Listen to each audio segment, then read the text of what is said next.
ഏതു മനുഷ്യനെയും പ്രകാശിപ്പിക്കുന്ന സത്യവെളിച്ചം ലോകത്തിലേക്ക് വന്നുകൊണ്ടേയിരുന്നു. ചരിത്രം ഉറങ്ങുന്ന ആ നാൾ വഴികളിലൂടെ നമുക്കൊന്ന് നടക്കാം. വചനം ജഡമായി തീർന്ന ആ നാൾ വഴികളിലൂടെ തന്നെ. Trinity Marthoma church Sunday school അവതരിപ്പിക്കുന്നു സദ്വാർത്ത, ദ ഗോസ്പൽ.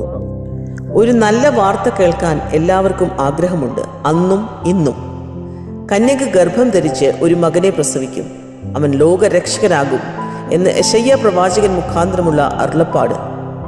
ആ ശിശുവിനെ ഉദരത്തിൽ വഹിക്കാൻ ഓരോ യഹൂദ യുവതിയും ആഗ്രഹിച്ചിരുന്നു. എന്നാൽ തൻ്റെ രക്ഷാപദ്ധതിയിലേക്ക് ദൈവം തിരഞ്ഞെടുത്തത് ദാവീദ് ഗൃഹത്തിലെ ജോസഫ് എന്ന യുവാവിനോട് വിവാഹം നിശ്ചയിച്ചിരുന്ന മറിയയായിരുന്നു. അവളുടെ മുൻപിലേക്ക് ഒരു ദിവസം ഗബ്രിയേൽ ദൂതനെത്തി. കൃപ ലഭിച്ചവളെ, നിനക്ക് വന്ദനം, കർത്താവ് നിന്നോട് കൂടെയുണ്ട്. മറിയേ, ഭയപ്പെടേണ്ട, നിനക്ക് ദൈവത്തിന്റെ കൃപ ലഭിച്ചു. നീ ഗർഭം ധരിച്ച് ഒരു മകനെ പ്രസവിക്കും, അവന് യേശു എന്ന് പേർ വിളിക്കണം. അവൻ വലിയവനാകും, അത്യുന്നതന്റെ പുത്രൻ എന്ന് വിളിക്കപ്പെടും. കർത്താവായ ദൈവം അവന്റെ പിതാവായ ദാവീദിന്റെ സിംഹാസനം അവന് കൊടുക്കും. അവൻ യാക്കോബ് ഗൃഹത്തിന് എന്നേക്കും രാജാവായിരിക്കും. അവന്റെ രാജ്യത്തിന് അവസാനമുണ്ടാകുകയില്ല. ഞാൻ പുരുഷനെ അറിയായികയാൽ ഇതെങ്ങനെ സംഭവിക്കും? പരിശുദ്ധാത്മാവ് നിന്റെ മേൽ വരും, അത്യുന്നതന്റെ ശക്തി നിന്റെ മേൽ നേരിടും. ആകയാൽ ഉത്ഭവിക്കുന്ന വിശുദ്ധ പ്രജ ദൈവപുത്രൻ എന്ന് വിളിക്കപ്പെടും. ഇതാ, ഞാൻ കർത്താവിന്റെ ദാസി, നിന്റെ വാക്കുപോലെ എനിക്ക് ഭവിക്കട്ടെ. കർത്താവിന്റെ രക്ഷാപദ്ധതിക്ക് മുന്നിൽ മറിയ പൂർണ്ണ സമർപ്പണത്തോടെ ശിരസ്സു നമിച്ചപ്പോൾ തനിക്ക് വിവാഹം നിശ്ചയിച്ചിരുന്നവൾ ഗർഭിണിയാണെന്നറിഞ്ഞ് അവൾക്ക് ലോക അപവാദം വരുത്താതിരിക്കാൻ അവളെ ഗൂഢമായി ഉപേക്ഷിക്കുവാൻ ദൈവത്തോട് ആലോചന കഴിച്ച് കിടന്നുറങ്ങുകയായിരുന്നു ജോസഫ്. ആ നിദ്രയിൽ ദൂതൻ അവന് പ്രത്യക്ഷനായി. ദാവീദിന്റെ മകനായ യോസഫേ, നിന്റെ ഭാര്യയായ മറിയെ ചേർത്തുകൊള്ളുവാൻ ശങ്കിക്കേണ്ട. അവളിൽ ഉൽപ്പാദിതമായത് പരിശുദ്ധാത്മാവിനാലാകുന്നു. അവൾ ഒരു മകനെ പ്രസവിക്കും. അവൻ തന്റെ ജനത്തെ അവരുടെ പാപങ്ങളിൽ നിന്ന് രക്ഷിപ്പാനിരിക്കൊണ്ട് നീ അവന് യേശു എന്ന് പേരിടണം. ദൈവത്തിന്റെ ശബ്ദം ദൂതനിലൂടെ കേട്ട ജോസഫ് ദൃഢചിത്തനായി. സർവാധിശായ ദൈവത്തിന്റെ രക്ഷാപദ്ധതിക്കായി സ്വയം ത്യജിച്ച് അതിൽ പങ്കാളിയായി. ചരിത്രം അങ്ങനെ ജോസഫിൻ്റേതു കൂടിയായി. അഗസ്റ്റസ് കൈസറുടെ ആജ്ഞപ്രകാരം ലോകമൊക്കെയും പേർവഴി ചാർത്തേണ്ടതിന് ബേത്ലഹേമിലേക്ക് പുറപ്പെട്ടു. യഹൂദിയയിലെ ബേത്ലഹേമിൽ രക്ഷകൻ ജനിക്കണം എന്ന പ്രവചനം യാഥാർത്ഥ്യമാക്കപ്പെടേണ്ടതിനായി ജോസഫ് ഗർഭിണിയായ മറിയയെയും കൂട്ടി ഗലീലയിലെ നസ്രത്തിൽ നിന്നും ബേത്ലഹേമിലേക്ക് യാത്രയായി. അതികഠിനമായിരുന്നു ആ യാത്ര. മാമരം കോച്ചുന്ന, മഞ്ഞു പൊഴിയുന്ന, മലനിര തിങ്ങുന്ന ബേത്ലഹേമിൽ തങ്ങാനൊരിടം കിട്ടാതെ അവർ ഉഴന്നു. ലോകരക്ഷകനെ സ്വീകരിക്കാമായിരുന്ന സത്രങ്ങളൊന്നും അവർക്ക് മുമ്പിൽ തുറക്കപ്പെട്ടില്ല.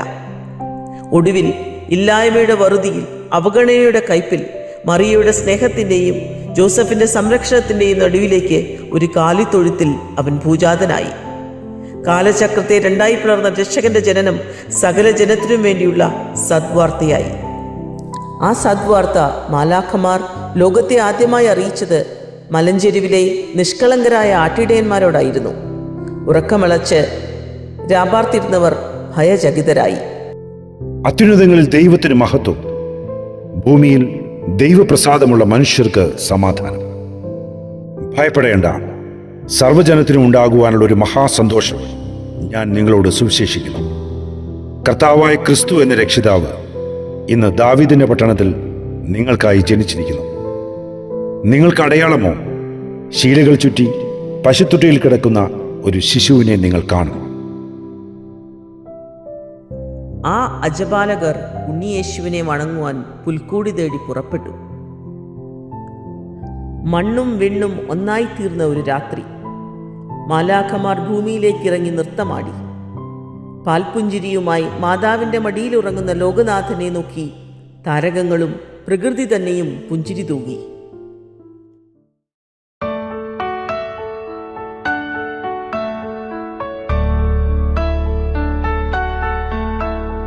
സ്വർഗം താണിറങ്ങി മാതാവിൻ മടിയിലുറങ്ങി. വാനിലെ താരകൾ വിസ്മയമോടതു നോക്കി. വാനിലെ താരകൾ വിസ്മയമോടതു നോക്കി. സ്വർഗം താണിറങ്ങി. മാതാവിൻ മടിയിലുറങ്ങി. വാനിലെ താരകൾ വിസ്മയമോടതു നോക്കി. വാനിലെ താരകൾ വിസ്മയമോടതു നോക്കി.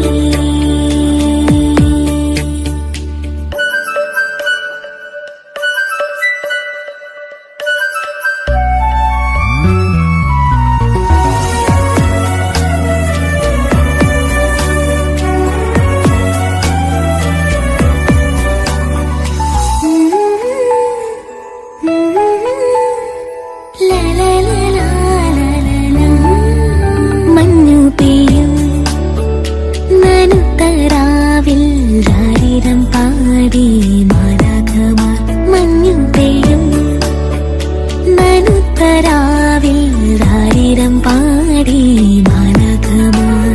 ഉറങ്ങരുതേ ഇടയന്മാരെ, സന്മനസ്സുള്ളവർക്കായിതാ പാരിൻ രക്ഷകൻ ദേവസുതൻ പുൽക്കൂട്ടിൽ മയങ്ങുന്നു.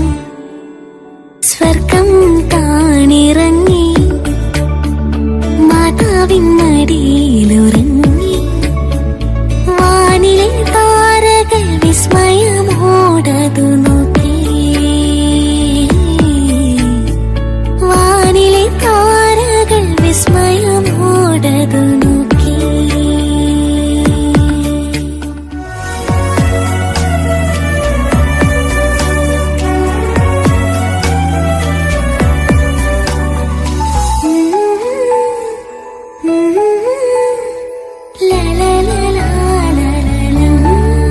സ്നേഹദീപം പിറന്ന രാവിൽ വഴി തെളിച്ചു താരകങ്ങൾ. സ്നേഹദീപം പിറന്ന രാവിൽ വഴി തെളിച്ചു താരകങ്ങൾ. വൈകരുതേ രാജാക്കളെ, സ്വർഗത്തിൻ ദാനമായിതാ കനിവിൻ സൂര്യൻ ഹൃദയരാജൻ പുൽക്കൂട്ടിൽ മയങ്ങുന്നു. സ്വർഗം താണിറങ്ങി. മാതാവിൻ മടിയിലുറങ്ങി. വാനിലെ താരകൾ വിസ്മയമോടതു നോക്കി. വാനിലെ താരകൾ വിസ്മയമോടതു നോക്കി.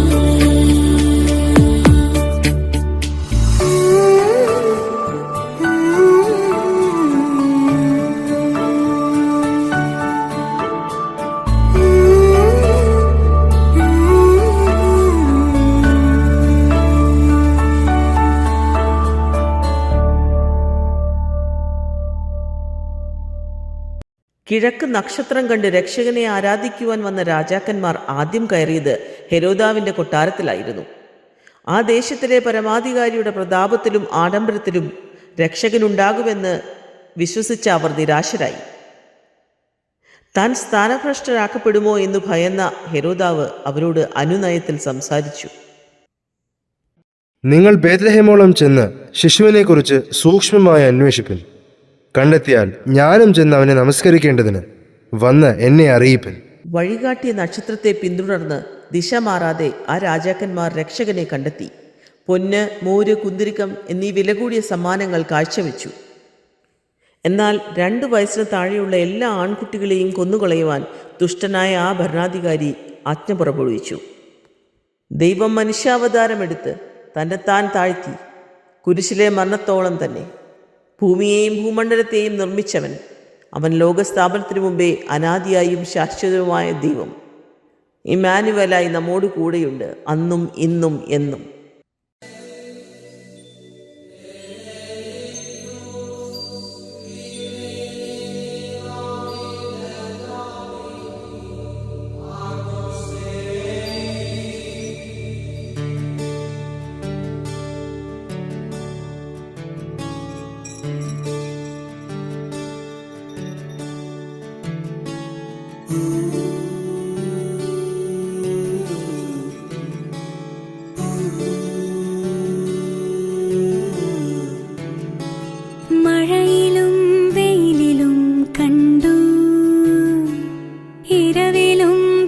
പകലിലും കണ്ടു നാഥ നിന്നെ ഞാൻ കണ്ടു.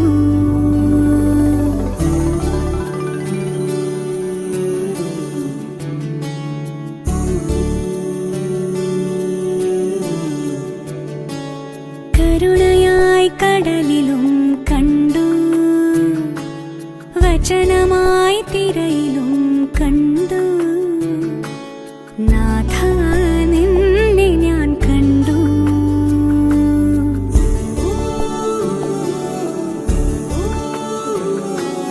കൂരിരുൾ നോവിലും മിടറുമെൻ വഴിയിലും നാഥ നിന്നെ ഞാൻ കണ്ടു. യേശുനാഥ നിന്നെ കണ്ടു.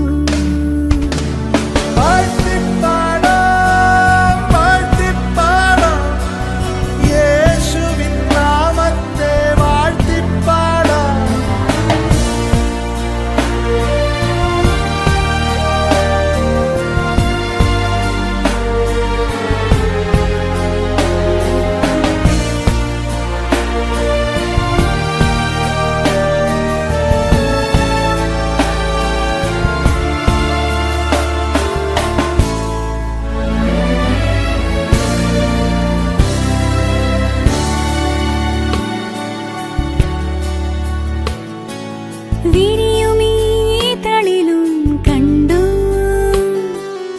എരിയുമീ തിരയിലും കണ്ടു.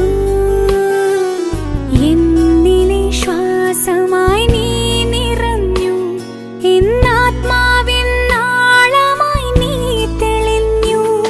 ഈ നാദത്തിലും അതിൻ രൂപത്തിലും മഴവില്ലിലും തിങ്കളിൻ ചന്തത്തിലും ഈശ്വരം ഏഴിലും യേശുനാഥ നിന്നെ കണ്ടു. മഴയിലും വെയിലിലും കണ്ടു, ഇരവിലും പകലിലും കണ്ടു നാഥ നിന്നെ ഞാൻ കണ്ടു.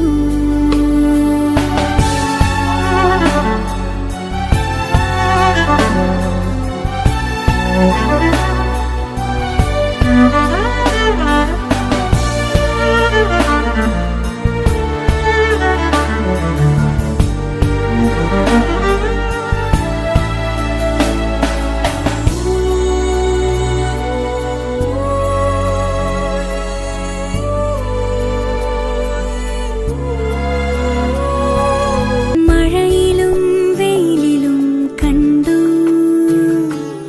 ഇരവിലും പകലിലും കണ്ടു നാഥ നിന്നെ ഞാൻ കണ്ടു.